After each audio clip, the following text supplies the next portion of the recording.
नमस्कार। प्रभु राम के व्यक्तित्व और जीवन को समझने के इस प्रयास में आपका स्वागत है। यह वार्तालाप श्रृंखला राम को जानने, समझने और मन में बसाने के लिए है। इसमें मैं योगिता पंत अपने मार्गदर्शक एवं गुरु अनिल चावला जी के सम्मुख कुछ जिज्ञासाएं प्रकट करती हूँ और वे समाधान करते हैं। आइए इस वार्तालाप का आनंद लें। अनिल जी, बहुत बहुत स्वागत है आपका। नमस्कार। अनिल जी, पिछली बार आपने बताया था कि कंवर ने राम जी को शबरी से मिलने के लिए कहा था। पंपा सरोवर के निकट एक आश्रम में रहती थी वो। ये शबरी कौन थी? शबरी पंपा सरोवर के पास एक आश्रम में रहती थी। वह आश्रम जो है मतंग वन के क्षेत्र में था। मतंग वन जो है वह ऋषि मतंग के नाम पे उसे मतंग वन कहा जाता था। ऋषि मतंग ने ही उस आश्रम की स्थापना की थी और उनका प्रभाव इतना ज्यादा था ऋषि मतंग का कि उस आश्रम पर हाथी भी आक्रमण नहीं कर पाते थे। घोर जंगल जिसमें हर तरह के हिंसक पशु हैं, लेकिन कोई भी उस आश्रम में आके किसी आश्रम वासी को नुकसान नहीं पहुंचाता था। उस आश्रम में बाकी गुरुजन, बाकी ऋषि जो थे वे प्रस्थान कर चुके थे और केवल शबरी वहां अकेली रहती थी। बहुत विद्वान, बहुत तेजस्वी और तपस्वी और चिरजीवनी अर्थात सदा जीवित रहने वाली, वो जितना चाहे जी सकती थी। ये मतंग ऋषि की शिष्या थी और जिस प्रकार कोई भी शिष्य अपने गुरु की सेवा करता है तो ये गुरुजनों की सेवा भी करती थी, परिचारिका भी थी, लेकिन मूलतः ये उनकी शिष्या थी और सदा धर्म के कार्य में लगी रहती थी। और धर्म के कार्य में सदा लगे रहने के कारण, तपस्विनी होने के कारण ये इसका इतना ऊंचा स्थान था कि ऋषियों एवं सिद्धों के द्वारा ये सम्मानित थी। कोई साधारण स्त्री नहीं थी। ऋषि और तपस्वी भी इसका सम्मान करते थे कि ऐसी विशेष स्त्री थी। उम्र काफी हो गई थी, वृद्धा थी और इसे परमात्मा के तत्व का ज्ञान था, ब्रह्म ज्ञान था। जी, ये तो आज पहली बार सुनने में आया है कि शबरी इतनी एक सिद्धि प्राप्त महिला थी। हमने तो अब तक सुना है कि वो नीची जात की थी और मूढ़ बुद्धि की थी, तो क्या इसमें कुछ सच्चाई है? ये बहुत हास्यास्पद बात है। शबरी को नीची जाति का कहना, अधम कहना, मूढ़ कहना, ये इससे ज्यादा हास्यास्पद, इससे ज्यादा गलत बात कोई हो ही नहीं सकती। किसी भी ऋषि की जाति का उल्लेख नहीं होता। किसी भी ऋषि के माता पिता क्या थे इसका वर्णन करना ही वर्जित है। कोई किसी का भी पुत्र हो, जब एक बार ऋषि बनता है तो वो जाति व्यवस्था से ऊपर होता है, वर्ण व्यवस्था से ऊपर होता है, वो एक बहुत ऊंचा स्थान ग्रहण करता है और शबरी वही स्थान लेती थी। वह तेजस्वी थी, तपस्वी थी, ब्रह्म ज्ञान था उसके पास, परमात्मा के तत्व को समझती थी। ऐसी स्त्री को मूढ़ कहना, ये तो पूरी ऋषि परंपरा का अपमान है। वो कहीं से भी मूढ़ भी नहीं थी और उसे नीची जाति का कहना भी बिल्कुल गलत है, ऐसा नहीं करना चाहिए। तो जब राम और शबरी मिले तो फिर राम जी ने क्या कहा उनसे? पहले शबरी ने उनका स्वागत किया। वन में अकेली रहती थी, ये पहुंचे तो जैसे उसे मालूम था कि आ रहे, उसे अच्छे से मालूम था और वो तैयारी से थी। ये पहुंचे तो जैसे कोई अतिथि आपके घर आता है तो आप क्या कहते हैं, पहले हाथ मुंह धो लीजिए, आराम से हो जाइए, तो आचमन का सामग्री, कोई कुछ अर्घ्य, कुछ इस तरह करके जो पूरे व्यवस्था से सादर सत्कार किया जाता है, तो शबरी ने वो किया रात का। और जब शबरी ने इस प्रकार आदर सत्कार किया तो राम ने उनसे पूछा, ठीक वैसे ही पूछा जैसे किसी एक ऋषि से, एक तपस्वी से पूछेंगे। अब तपस्वी से क्या पूछेंगे? यही पूछेंगे ना, आपकी अब तपस्या ठीक चल रही है कि नहीं, आपकी तपस्या में कोई अड़चन तो नहीं आ रही, कोई विघ्न तो नहीं आ रहे, आपने उन सब विघ्नों पर विजय प्राप्त कर ली है ना, आपने जो नियम अपनी तपस्या के लिए तय किए थे उन्हें निभा पा रहे हैं, कोई कष्ट तो नहीं हो रहा, आपके मन में सुख और शांति है ना, आप ने जो गुरुजनों की सेवा की उसका आपको ठीक फल मिल रहा है, आप उसको सफल मान रहे हैं। तो जैसे एक तपस्वी से पूछा जाना चाहिए, तेजस्वी महिला से पूछा जाना चाहिए, उसी तरह उन्होंने उनसे पूछा, जैसे हाल चाल पूछना कहते हैं। तो एक ऋषि से, एक तपस्वी से उसकी तपस्या का हाल चाल पूछा जाता है, तो इन्होंने उस प्रकार हाल चाल पूछा। जी, तो राम जी ने जब इस तरह से जब उनका हाल चाल पूछा तो शबरी जी ने किस प्रकार से उसको उत्तर दिया? शबरी ने कहा, हाँ सब संतुष्ट है, ठीक है, और मेरा जो भी मेरी तपस्या थी, अब आप आ गए हैं तो ये पूर्ण हुई। मैं आपको इसकी पूरी बात बताती हूं कि जब आप चित्रकूट में थे तभी मेरे जो गुरुजन थे उन्होंने निर्णय कर लिया था कि इस लोक को त्याग कर अगले लोक को प्रस्थान करेंगे। वे सब जा रहे थे अपने तन को अग्नि में होम करके, और वे अगले लोक की यात्रा पे प्रस्थान कर रहे थे। तभी उन्होंने मुझे ये कार्य सौंपा था कि तुम यहीं रुको, राम और लक्ष्मण एक दिन आएंगे, उनसे मिलने के बाद तुम इस लोक में अपनी यात्रा समाप्त करना।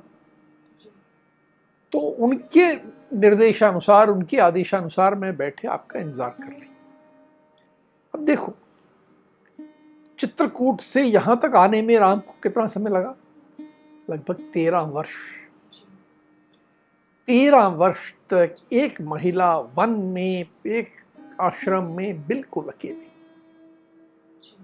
रह रही है। ये क्या साधारण महिला की बस की बात है? क्या रह सकती है कोई?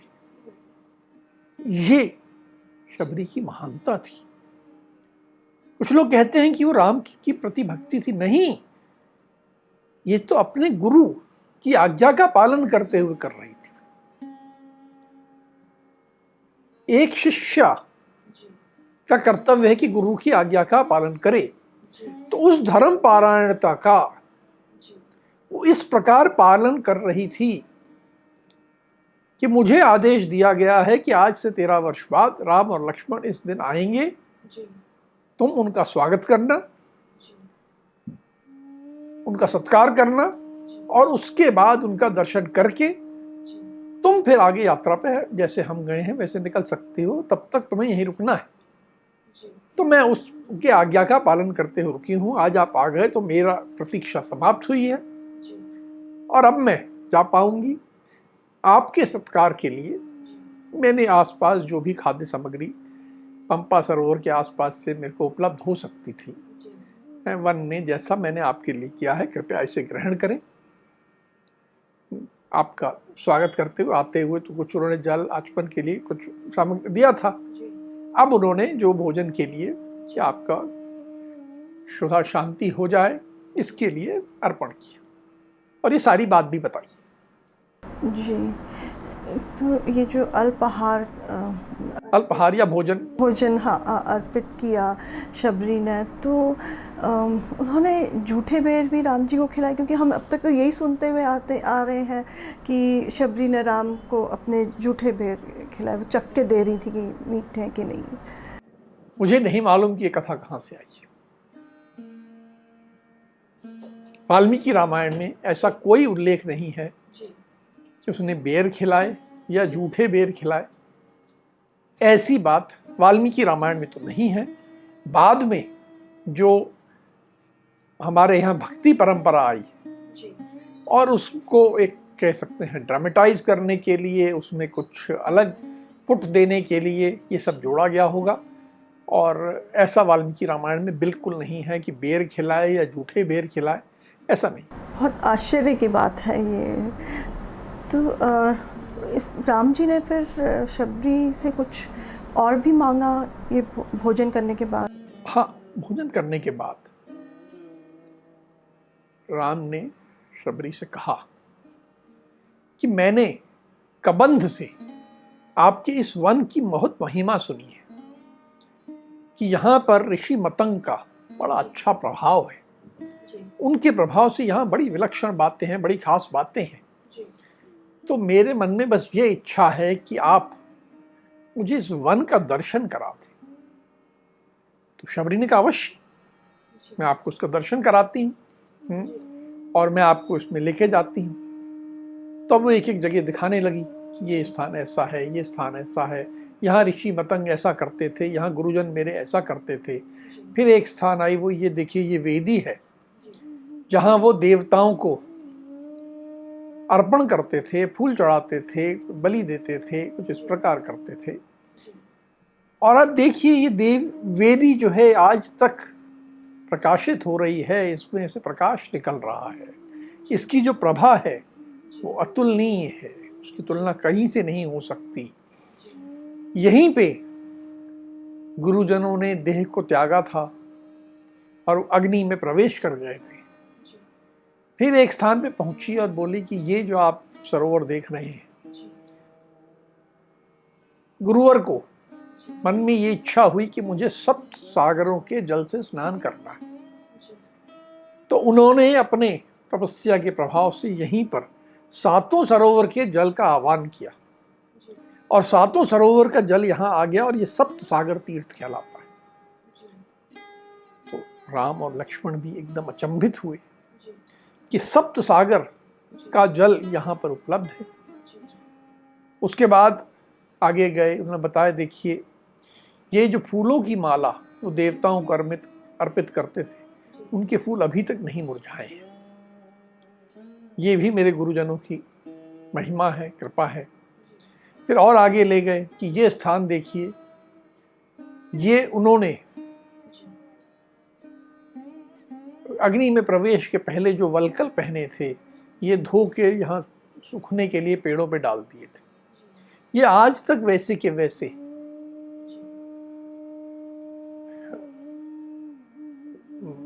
गीले हैं, सूखे नहीं हैं। तो पूरे वन का इस तरह अलग अलग स्थान पे दर्शन कराया। राम और लक्ष्मण अभिभूत हो गए, प्रसन्न हो गए कि देखो ये ऋषियों की कैसी महिमा मुझे यहाँ देखने को मिल रही है। जी, अब जो पंपा सरोवर के निकट जो वन था वो पूरा शबरी ने दिखाया। फिर शबरी ने राम जी से कुछ कहा? हाँ, अब शबरी ने कहा कि मैंने आपका आदर सत्कार कर दिया, आपकी मैं जो सेवा कर सकती थी वो कर दी। अब बस मेरी कोई इच्छा नहीं, मेरी बस एक ही इच्छा है कि मेरी प्रतीक्षा समाप्त हो और जिनकी मैं शिष्या हूँ, परिचारिणी हूँ, मैं जाके उनसे ही मिल लूँ। मेरे साथ वाले सब चले गए हैं, मेरे गुरुवर चले गए हैं, मैं उन गुरुवरों के पास जाना चाहती हूँ। तो मैं भी अग्नि में प्रवेश करके वहाँ जाना चाहती हूँ। तो बस आप मुझे ये आज्ञा दें और मैं आपसे अनुमति लेके विदा लेना चाहती हूँ। तो शबरी की ये सब बातें सुनने के बाद फिर राम जी ने क्या कहा? राम ने और लक्ष्मण बड़े आश्चर्यचकित थे कि ये कैसी विलक्षण बात है, कैसा धर्म का प्रभाव है, कैसा ऋषियों का प्रभाव है, ये कैसी शक्तिशाली महिला है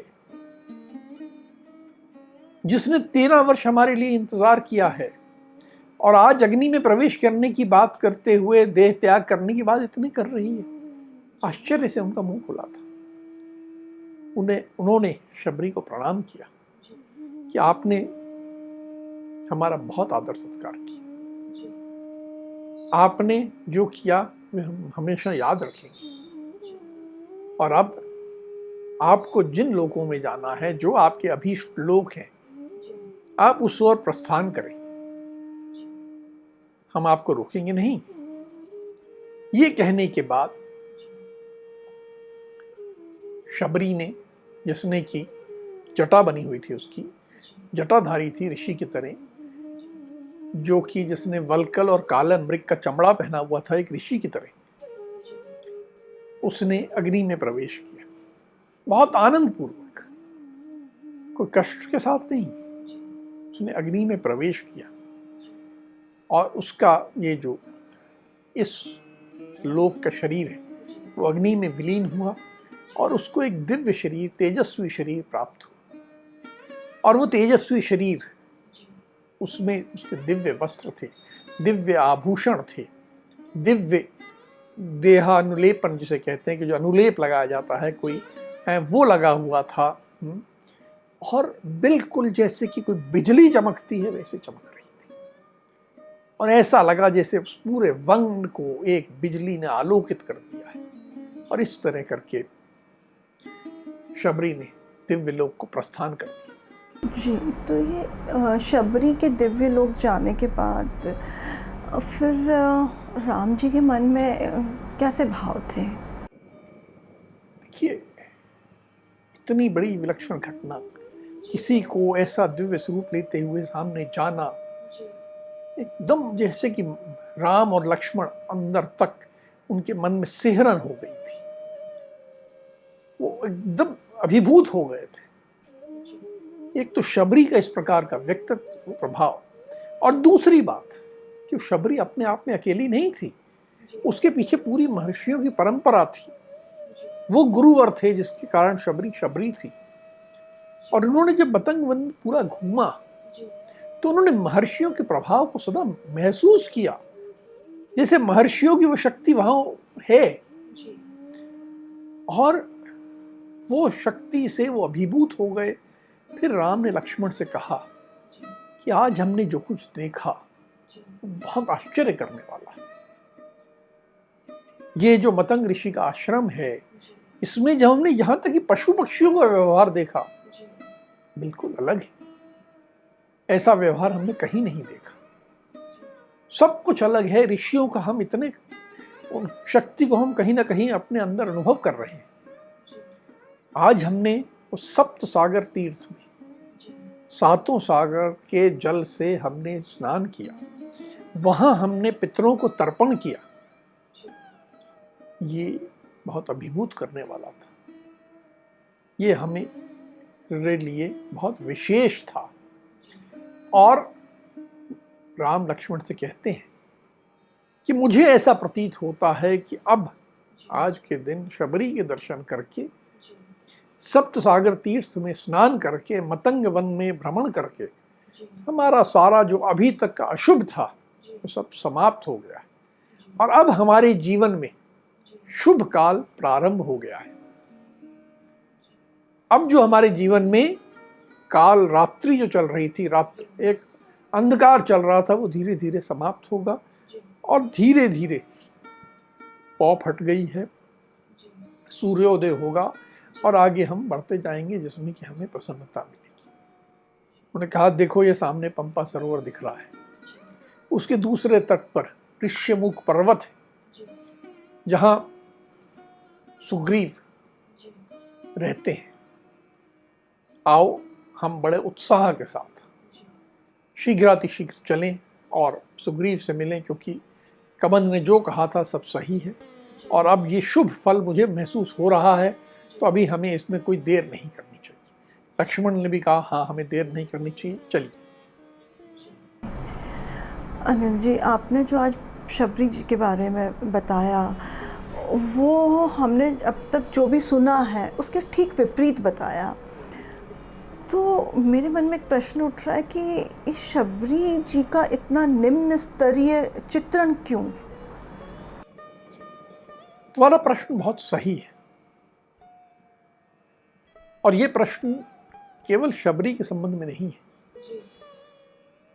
रामायण के जितने स्त्री पात्र हैं, प्रत्येक के संबंध में पिछले 1000 वर्षों से हमारे भारत देश में स्त्री का स्थान लगातार नीचे गया है। और इसलिए पिछले 1000 वर्षों में रामायण के जो भी संस्करण आए, जिस भी रूप में लिखा गया, उसका चित्रण किया गया, स्त्री के स्थान को नीचे दिखाया गया। शबरी जैसी महान ऋषि तपस्विनी को एक नीच जाति की मूढ़ स्त्री बता दिया गया। बहुत दुर्भाग्यपूर्ण। और इससे हमारा हिंदू धर्म कमजोर हुआ है। हमें समझना होगा कि हिंदू धर्म में स्त्री का स्थान बहुत उच्च था और उन विलक्षण बहुत उच्च स्थान प्राप्त स्त्रियों में से एक शबरी थी। और जब हम उसको उस रूप में समझेंगे तो आज की स्त्रियों को भी प्रेरणा मिलेगी और साथ ही पुरुषों को जो हिंदू धर्म के में विश्वास रखते हैं उन्हें समझ में आएगा कि हमारे यहाँ हिंदू धर्म में स्त्री के प्रति कैसा सम्मान का भाव है और स्त्री के लिए कोई सीमाएं नहीं है कि वो ये नहीं कर सकती है, ये नहीं कर सकती है। वे सब कुछ कर सकती है और हर प्रकार से सक्षम है, हर प्रकार की सिद्धि प्राप्त कर सकती है और हर प्रकार के कार्य कर सकती है। जी, ये बहुत अच्छी बात बताई अनिल जी। अब आज के इस प्रसंग से हम अरण्यकांड हम यहीं समाप्त करते हैं। अरण्यकांड की जो कह सकते प्रमुख बातें रही हैं, जो भर के आई हैं, कि ये मुझे लगता है राम जी के जीवन का सबसे भयानक और कष्टप्रद काल रहा है और ये हम सब के लिए शिक्षाप्रद भी रहा है साथ ही साथ। तो आशा करते हैं कि हमारे दर्शकगण भी इससे कुछ सीखेंगे। अगले प्रकरण में हम किष्किंधा कांड शुरू करेंगे। अब हम आज की चर्चा को यहीं विराम देते हैं। अगली कड़ी में राम के जीवन से जुड़े कुछ अनछुए पहलुओं के साथ हम दोनों फिर उपस्थित होंगे। राम राम। राम राम।